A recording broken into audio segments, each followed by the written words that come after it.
Saudara, usai reshuffle, kursi Menpora kini tak lagi dijabat oleh kader Partai Golkar.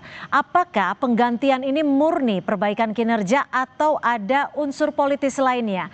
Kita akan bahas bersama Wakil Ketua Umum Partai Golkar, sudah ada Bang Ahmad Doli Kurnia melalui sambungan Zoom, dan juga analis politik dari Carta Politika, Mas Yunarto Wijaya yang bergabung bersama saya di studio. Mas Toto, selamat malam. Terima kasih sudah bergabung bersama kami dan juga Bang Doli melalui sambungan Zoom. Terima kasih Bang Doli. Bang Doli, saya langsung aja nih. Kalau sebelumnya sudah beredar info kader Partai Golkar Putri Komarudin akan diusulkan jadi Menpora, tapi ternyata namanya tidak keluar dan ternyata tidak diduga-duga nama dari Erick Thohir. Bagaimana Partai Golkar melihat hal ini?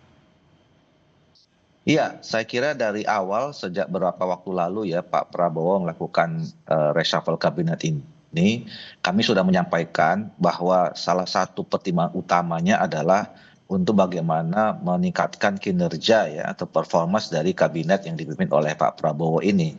Jadi pasti selama ini Pak Prabowo sudah punya raport ya, punya penilaian terhadap semua jajaran-jajaran menterinya gitu ya, mana yang perlu, mana yang kemudian perlu dipertahankan, mana yang perlu dievaluasi dan kemudian diganti, itu pasti sudah ada dalam pertimbangan Pak Prabowo.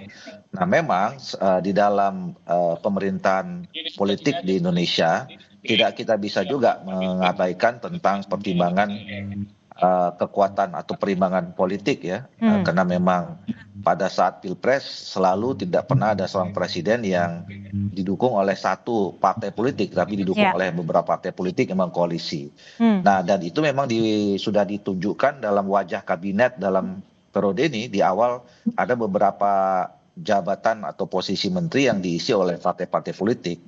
Nah kami di Partai Golkar selama ini sudah diberi kepercayaan kepada Pak Prabowo sebagai presiden. Ada 8 pos kementerian ya, yang diisi oleh kader-kader yang berasal dari Partai Golkar. Nah tentu itu juga tetap pada pertimbangan kinerja yang paling utama.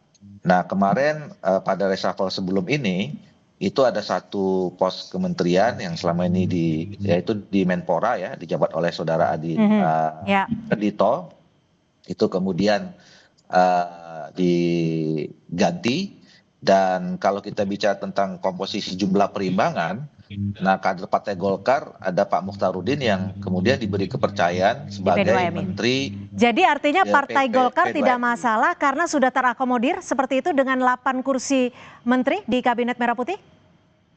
Ya tentu tidak ada masalah karena sekali lagi semua kita sama-sama paham bahwa penyusunan kabinet atau pergantian kabinet segala macam itu adalah prerogatifnya seorang presiden. Tentu kita harus hormati dan terima apapun keputusan dari presiden itu. Oke, Mas Toto, ini kan kursi Menpora biasa dijabat oleh kader Golkar. Dengan pergantian ini tidak lagi dijabat oleh kader Golkar, tapi tadi di sisi lain P2MI juga sudah kader Golkar. Ini menurut Anda apakah memang sudah ada tukar guling seperti apa? Saya malah bingung kalau ada yang menyatakan bahwa biasanya dipegang oleh Partai Golkar. Karena sebetulnya baru pada saat itu sempat ada Zainuddin Amali, lalu kemudian oleh Dito. Tapi sepanjang masa reformasi tidak. Berarti hanya identik saja ya? Suryo. Kalau ditanya pada masa Orba, ya. Bahwa hampir pasti Menpora atau menteri-menteri lain isinya Partai Golkar. Dari Bang Akbar Tanjung, Hayono Isman. Tapi sebenarnya salah kaprah kalau ada yang mengatakan bahwa ini jatahnya Partai Golkar. Yang tidak bisa dibantah malah hampir selalu pasca reformasi itu menterinya berkumis, Mbak Cynthia. Dari yang namanya Adi Aksa Daud, Roy Suryo, sampai Imam Nahrawi, sampai Dito itu katanya juga mempertahankan kumis gitu ya. Sekarang enggak ya? Jadi sebetulnya memang jatahnya Partai Golkar. Zaman Orba ya. Dan sebetulnya tidak mengagetkan kalau hampir pasti bahwa Menpora tidak akan ditempati oleh kader Golkar lagi karena sudah terdapat jawaban pada saat reshuffle tanggal 8 Oktober 8 September kemarin bahwa Golkar sudah mendapatkan jatah pengganti. Di P2MI. Kalau sampai Menporanya dikasih ke Golkar juga, di situ pro dan kontra malah mungkin terjadi. Gak aneh dong kalau partai lain ada tukar guling protes. Ini dong ya, tukar guling dari posisi jatah. Loh kabinet ini memang tukar guling. Kalau tidak tukar guling nggak akan ada jumlah wamen sebanyak ini. nggak Bang akan Doli nggak tenang aja segemuk ya. ini. Kritik utama dari pemerintahan Pak Prabowo ini kan dalam konteks kabinet gemuk. Nah, Apakah ya. masih terjadi? Iya. Tadi kalau kita lihat selain 2 menteri yang diisi posisi jabatannya, wamen-wamen juga kemudian tadi kan menempatkan kader-kader partai. PKB nambah 1, PBB nambah 1. Artinya memang harus diakui unsur kompromi, mungkin untuk kepentingan menambah kekuatan politik, itu masih menjadi faktor utama. Oke, kalau dari Partai Golkar sendiri, Bang Doli, apakah reshuffle yang sudah dilakukan, ini kan artinya reshuffle ketiga yang dilakukan Pak Prabowo ya, apakah lebih ke antara kebutuhan dari kursi-kursi menteri diposisikan dengan orang-orang yang memang dipilih Pak Prabowo dianggap mumpuni untuk menjabat di kementerian tersebut, atau memang ada unsur politiknya? Ya, saya kira saya pernah juga menyampaikan reshuffle kali ini ketemu 3 hal dalam satu momentum ya. Yang pertama adalah apa namanya, tentu saya katakan tadi ini tidak ujuk-ujuk ya, sudah dipersiapkan. Saya kira dalam 10-11 bulan terakhir ini pasti Pak Prabowo juga sudah punya penilaian terhadap menterinya masing-masing gitu.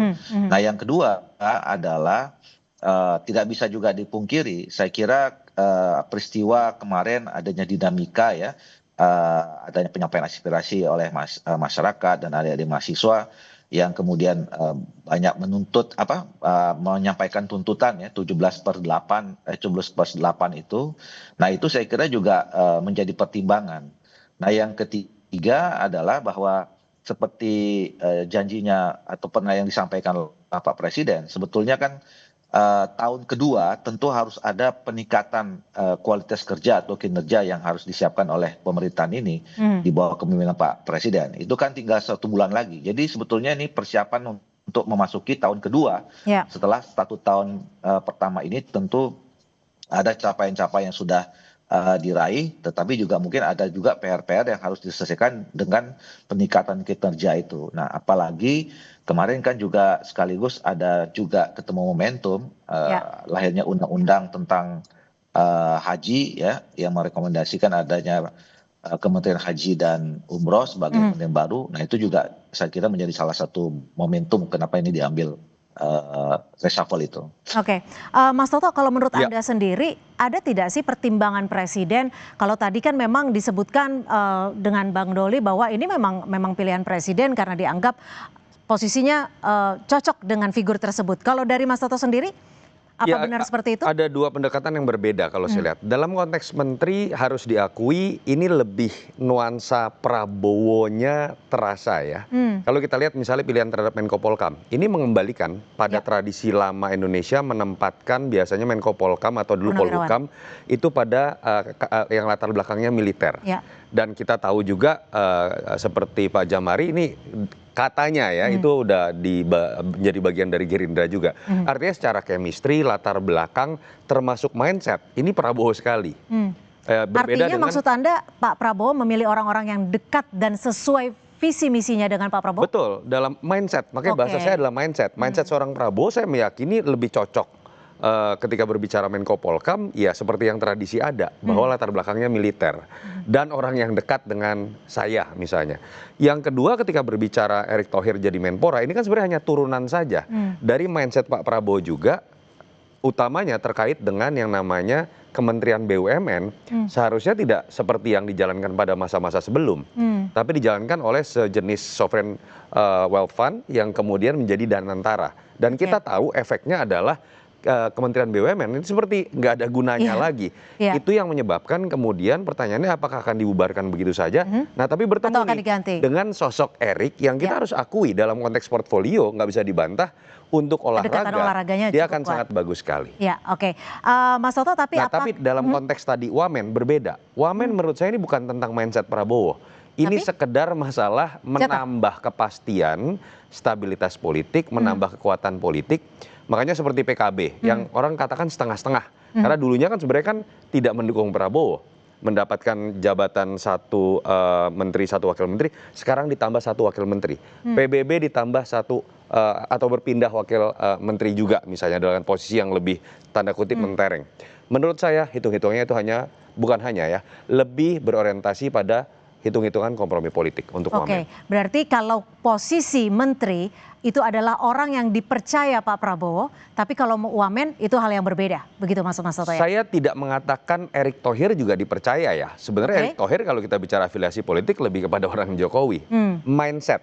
Maka Erick Thohir itu kan turunan dari Danantara, Kementerian BUMN yang tidak diperlukan lagi, tapi kebetulan Erick Thohir memiliki portfolio yang bisa mengisi kekosongan di Kita akan Menpora. masih membahasnya usai kumandang azan maghrib untuk wilayah Jakarta dan sekitarnya.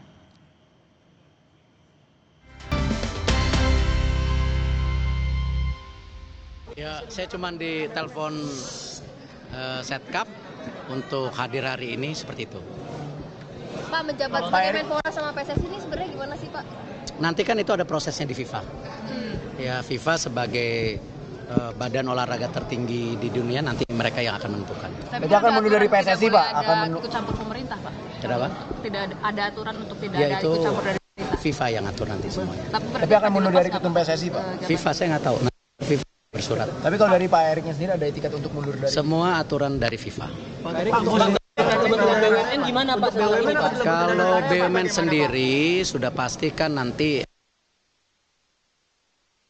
Presiden Pak Mensesnek nanti. Di bawah Danantara bagaimana Pak? Ini masih ada Saya nggak tahu. Saya nggak tahu. Dilebur Pak ya? Saya nggak tahu. Dilebur ke Danantara Pak? Saya tidak tahu. Pak sebagai Menpora fokusnya gimana Pak? Ada SEA Games sama MotoGP terdekat. Ya, jadi nomor satu yang pasti saya mendapat penugasan oleh Bapak Presiden, ya tentu saya sebagai profesional dan tentu sebagai pembantu Presiden saya tegak lurus, di mana ini kadang-kadang orang lupa antara olahraga dan pemuda, padahal Menteri Pemuda dan Olahraga. Artinya kalau kita bicara pemuda itu ada 131 juta pemuda yang ke depan ini merupakan basis dari bangsa kita itu sendiri. Artinya pemuda ini ke depan harus kita bangun ya secara kapabilitas untuk bisa bersaing secara global ya, dan cinta tanah air, dan harus menjadi bagian untuk membangun bangsa kita ke depan. Itu yang pemuda. Untuk olahraga sendiri tentu nomor satu, olahraga harus menjadi alat pemersatu bangsa. Olahraga adalah duta bangsa di dunia. Artinya kita harus menaikkan marwah dan martabat kita dan kedikdayaan kita sebagai bangsa. Dan juga olahraga ke depan harus kita dorong banyaknya kompetisi di daerah dan pusat sebagai apa? Juga pertumbuhan ekonomi dan pembukaan lapangan pekerjaan. Karena tadi ini basis yang penting, kenapa yang namanya manusia itu perlu apa? Tidak hanya badan, juga pikiran yang sehat untuk membangun itu. Itu kira-kira tugasnya. Untuk kembali Pak, apakah nanti BUMN akan dilebur ke Danantara atau? Tadi saya sudah jawab, nanti ada PLT-nya, tentu daripada Pak Mensesnek akan menyampaikan. PLT dari internal akan jadi prioritas apa aja Pak? Sendiri tahu bagaimana Pak? PLT-nya sendiri bagaimana? Apakah dari internal? Nah, saya belum tahu, saya belum ditugaskan sampai situ. Kenapa? Oh, itu hak prerogatif Presiden. Apakah cukup dari wamennya saja atau mungkin tokoh baru? Itu hak prerogatif Presiden. Untuk olahraga Untuk olahraga yang jadi prioritas apa Pak nanti Pak? Dan lain sebagainya hingga saat ini penegasan belum terinfo apa? Belum, itu nanti ada prosesnya sendiri kan? Di DPR semua, kita ikutin saja gitu. Untuk target jangka pendek Pak sebagai Menpora? Baru besok sertijab, baru review, tunggu dulu. Udah lama nggak jadi ketua KOI, udah lupa. Program prioritasnya Ya, tadi saya bilang, tadi saya sudah sebutkan pemuda dan olahraga itu prioritasnya. Baru besok sertijab, ya kan? Nanti baru kita review seperti apa gitu. Ya kan? Itu yang kita harus lakukan. Kalau jangka pendek Pak, mengingat sekarang kan akan menjelang Jangka SEA Games, pendek Pak. ngurusin badan karena udah mesti bulu tangkis lagi, renang lagi ya. Oke. Bang Doli, dengan adanya nama Erick Thohir di kursi Menpora, bukan lagi kader Partai Golkar, tapi di sisi lain sudah ada nama Pak Karding di P2MI. Apakah sebelumnya sudah ada diskusi-diskusi khusus antara Partai Golkar dengan Presiden Prabowo? Bang Doli, mohon maaf masih di mute. Suaranya belum.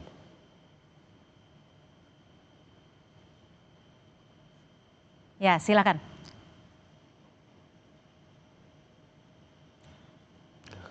Ya, kita akan coba memperbaiki Bang Doli, mohon maaf mungkin bisa diperbaiki untuk audionya karena tidak terdengar di studio. Baik, saya akan ke Mas Toto dulu kalau gitu. Mas Toto, bagaimana sih Anda membaca strategi dari Pak Prabowo sendiri? belum ada 1 tahun sudah 3 kali reshuffle ya. Apakah memang ini bagian dari strategi Pak Prabowo? Karena kalau dibaca-baca sangat membutuhkan orang yang dekat dengan beliau dan juga orang yang dipercaya. Kata kuncinya Cynthia udah kasih clue-nya tadi sebenarnya. Jadi gini, ketika ada presiden yang menampung lebih banyak orang, bahkan dengan pos yang lebih banyak dibanding dengan masa-masa sebelumnya, kalau personal lebih banyak, masalahnya juga pasti lebih banyak. Masalahnya lebih banyak, potensi pergantian juga lebih besar. Artinya begini, saya melihat ada 2 karakter Pak Prabowo yang kemudian ini bisa bertabrakan satu sama lain. Di satu sisi ya antar 2 keinginan itu gitu ya, antar 2 kehendaknya. Di satu sisi kita tahu Pak Prabowo terlihat sekali tidak mudah untuk percaya orang. Makanya kan ada yang kemudian berspekulasi lingkaran dalam Pak Prabowo siapa, lingkaran setengahnya Pak Prabowo siapa, dia yang bisa menjadi juru bisiknya misalnya. Yang kedua, kita tahu juga adalah sebuah fakta politik bahwa Pak Prabowo ternyata di awal kepemimpinannya itu membangun atau menampung siapapun, ingin merangkul siapapun. Makanya kabinetnya gemuk ya. Dalam konteks itulah personilnya banyak, tapi beliau akan gampang kecewa juga. Otomatis outputnya atau outcome-nya adalah kita akan bukan tidak mungkin akan sering melihat proses reshuffle tadi. Oke, artinya reshuffle ketiga ini bagian dari kekecewaan Pak Prabowo? Ya sudah pasti. Nah pertanyaannya adalah jangan-jangan ini belum reshuffle terakhir menjelang 1 tahun kepemimpinannya. Dan saya berharap seperti itu dalam tanda kutip, harusnya menutup evaluasi 1 tahun pemerintahan betul-betul nanti akan sebelum 20 Oktober itu ditutup dengan rangkaian reshuffle yang basisnya adalah keseluruhan kinerja. Yang terjadi hari ini kan masih dalam konteks menutupi kekurangan dari reshuffle 8 September. Karena masih ada 2 kursi menteri yang kosong. Tapi dikasih bumbu nih, ada wamen-wamen juga yang diganti gitu misalnya ya. Saya berharap bahwa kemudian ada evaluasi seutuhnya ketika berbicara mengenai evaluasi sebelum 20 Oktober, evaluasi 1 tahun. Kenapa? Cynthia, ini presiden dengan ambisi terbesar sepanjang setelah reformasi. Nggak ada yang berani target ekonomi, pertumbuhan ekonomi 8%. Berani membuat program bombastis dengan ratusan triliun anggaran dalam kondisi yang lagi tersendat-sendat loh penerimaan negara.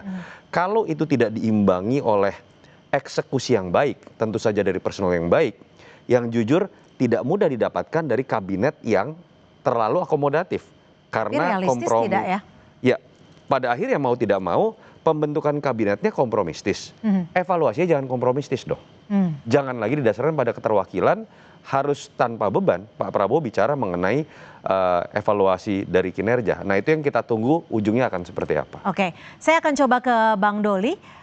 Bang Doli, menyambung pertanyaan saya yang sempat terjeda, apakah dari Partai Golkar sendiri sempat berdiskusi dengan mungkin orang dekat Pak Prabowo, mungkin dengan Pak Prabowo langsung terkait dengan kursi ataupun bagian dari Golkar di Kabinet Merah Putih? Ya pasti bahwa seperti yang saya katakan tadi, penyusunan kabinet ini kan tentu dari awal itu melibatkan unsur partai politik. Dan tentu komunikasi yang dilakukan itu melalui ketua-ketua partai politiknya. Dan kami di Partai Golkar juga sudah memberikan kepercayaan ya bahwa representasi dari Partai Golkar untuk bicara tentang kabinet kepada presiden itu adalah ketua umum. Dan tentu saya kira munculnya nama Pak Mukhtarudin itu ya, terus kemudian diberhentikannya Pak Dito sebagai Menpora, dan kemudian Pak Mukhtarudin ditempatkan sebagai Menteri P2M itu pasti sudah melalui komunikasi antara Pak Presiden dengan Ketua Umum Partai Golkar. Apa saja sebenarnya yang dibahas ataupun diskusi Partai Golkar seperti apa dengan Pak Presiden? Waduh, saya detailnya saya tidak bisa, karena saya tidak tahu ya, karena yang diskusi antara Pak Prabowo dengan Pak Bahlil sebagai ketua umum gitu. Dan pembicaraan detailnya seperti apa kami tidak diberikan informasi, tetapi hasilnya yang kemudian kita sudah lihat bahwa Pak Mukhtarudin menjadi Menteri P2MI dan Pak Dito berhenti sebagai Menteri Pemuda dan Olahraga. Oke, artinya apakah ini bagian dari kompromi dalam tanda kutip Golkar mengisi posisi P2MI sementara kursi Menpora yang sebelumnya diisi oleh Golkar tidak lagi diisi oleh Partai Golkar? Ya tadi seperti yang saya katakan, tentu saya kira kan itu berbasis pada penilaian terhadap kinerja dari masing-masing pos menteri ya. Ketika misalnya ada evaluasi pada kementerian tertentu yang diisi oleh kader partai tertentu, saya kira itu pasti akan dikomunikasikan.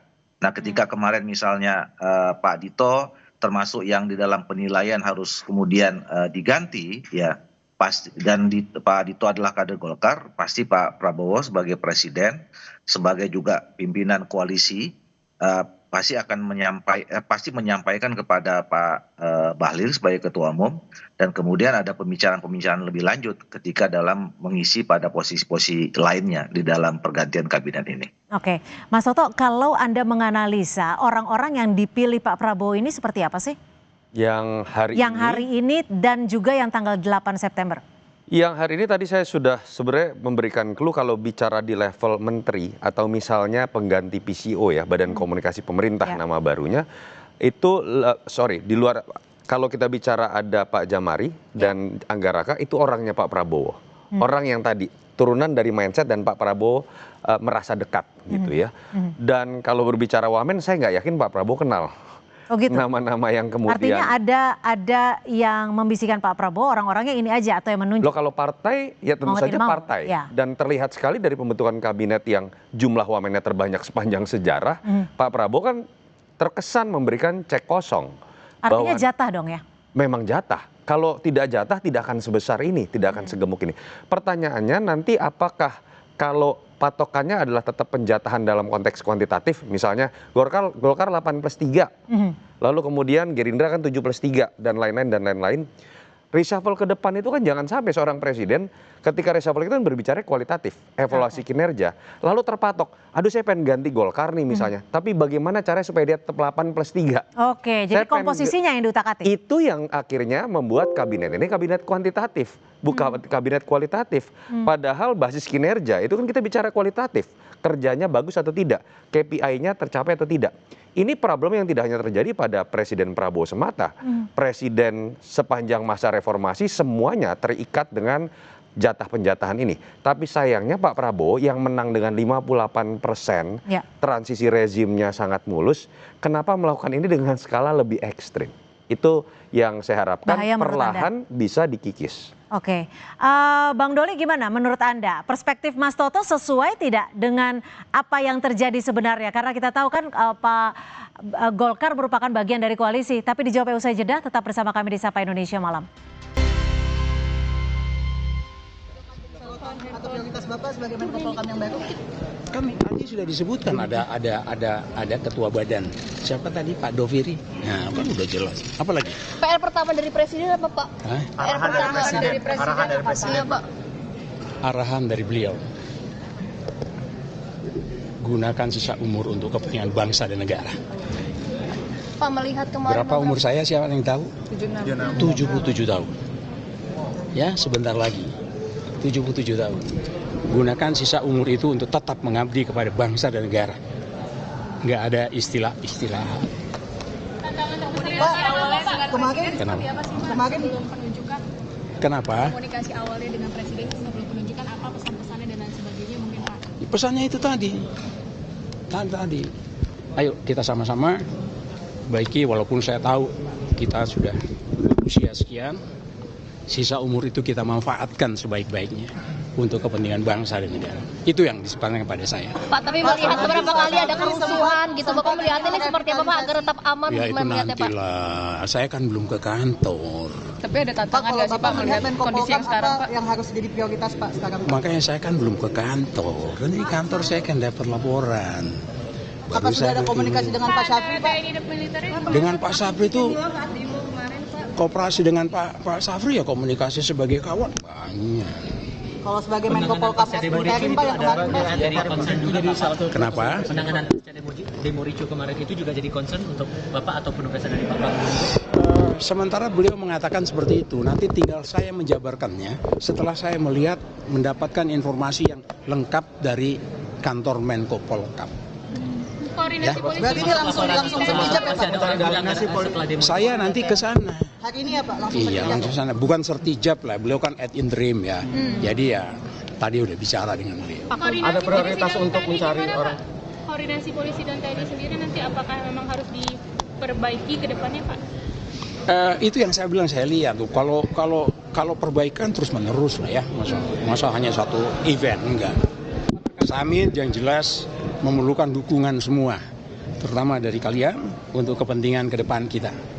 Ya, Pak Prabowo, kita harus bersatu, enggak ada lagi cerita lain. Kalau kita ingin menjadi bangsa yang baik, mari kita bersatu bersama-sama untuk menghadapi bangsa ke depan. Gitu Pak, terkait reformasi Polri, Pak, ini apakah arahnya akan pergantian Kapolri atau seperti apa, Pak? Wah, belum tahu. Kok tanya saya, tanya presiden lah itu. Tapi ada komunikasi mungkin, Pak? Ya, saya kira itu ya. Nanti lain kali lagi kita tambah setelah saya konsolidasi di kantor. Oke, terima kasih ya.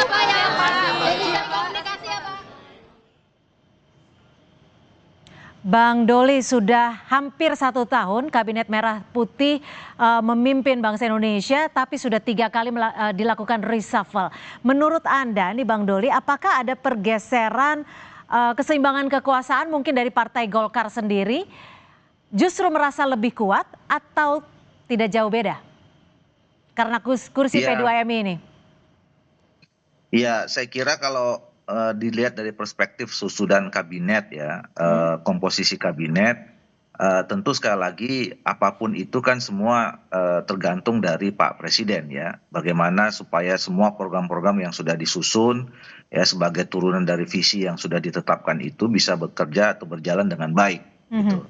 Nah, tentu penempatan orang-orang itu saya kira dengan pertimbangan itu, walaupun sekali lagi memang pertimbangan keseimbangan politik, terutama perwakilan partai politik, itu juga menjadi salah satu yang menjadi pertimbangan Pak Presiden gitu. Nah, kalau dari perspektif kami, saya kira sejauh ini konsolidasi politik ya yang dilakukan oleh Pak Presiden, baik yang ada di DPR maupun kemudian di kabinet, yaitu sejauh ini menunjukkan adanya ya stabilitas politik yang cukup kuat ya untuk menjalankan program-program itu. Oke, Mas Toto, ya. Kalau Anda melihat nama Djamari Tjaniago, seperti apa figurnya? Apakah cukup mumpuni untuk menjadi Menko Polkam? Ya, Pangkostrat, Kasum pada masa pergantian dari Orde Baru ke Orde Reformasi, namanya cukup dikenal karena apalagi saat itu kan terjadi pergolakan politik. Dan menarik ya, Pak Djamari ini salah satu dari 7 anggota Dewan Kehormatan Perwira yang memutuskan juga kesalahan dari Pak Prabowo. Ya, sisi positifnya kita bisa lihat rekonsiliasi terjadi di antara para elit, tidak baper gitu ya. Tapi di sisi lain kan ada pertanyaan, ini generasi yang terbentuk lebih lama pada masa Orba. Apakah punya sense yang sama ketika melihat tuntutan-tuntutan yang ada dalam situasi belakangan? Karena kalau saya lihat ada kecenderungan pertanyaan nih, kok berhenti seakan-akan reformasi hanya pada kepolisian? Kan tadi ada juga bantahan atau penjelasan dari Pak Yusril, tim investigasi yang setahu kita tadinya sudah disetujui juga oleh Presiden. Kok berhenti pada level reformasi kepolisian? Padahal kalau kita baca 17+8, suara teman-teman aktivis juga ingin ada kepastian TNI menempatkan dirinya sebagaimana mestinya ada di barak. Itu yang harus disesuaikan sesuai dengan fungsinya masing-masing. Nah, ini yang kita harapkan tidak masuk pada perdebatan kalau kemudian yang jadi Menko Polkam adalah militer, lalu militer akan bisa offside. Kalau polisi yang bisa offside. Atau kalau sipil kemudian kedua-duanya akan tergeser. Enggak, kita bicara by rule. Nah, catatan yang saya pikir perlu di-highlight adalah ke depan ya, supaya kemudian reshuffle tidak jadi pertanyaan. Yang pertama adalah dalam konteks banyak pertanyaan, kok kayaknya ada masalah sistem atau aturan yang belum clear. Contoh Kementerian BUMN. Sampai tadi belum ada jawaban pasti ya. Apakah nanti akan ada pengganti definitifnya? Apakah kementeriannya akan dibubarkan karena sudah ada Danantara? Kalau iya pun harusnya kan ada penyesuaian aturan. Nah, kenapa orangnya terlebih dahulu, bukan aturan dan sistemnya terlebih dahulu? Ini juga dan juga betul. Saya pikir jangan dilupakan loh, ada hal yang substantif juga dalam konteks kabinet ya. Kemarin itu ada pengangkatan 3 wamen menjadi komisaris.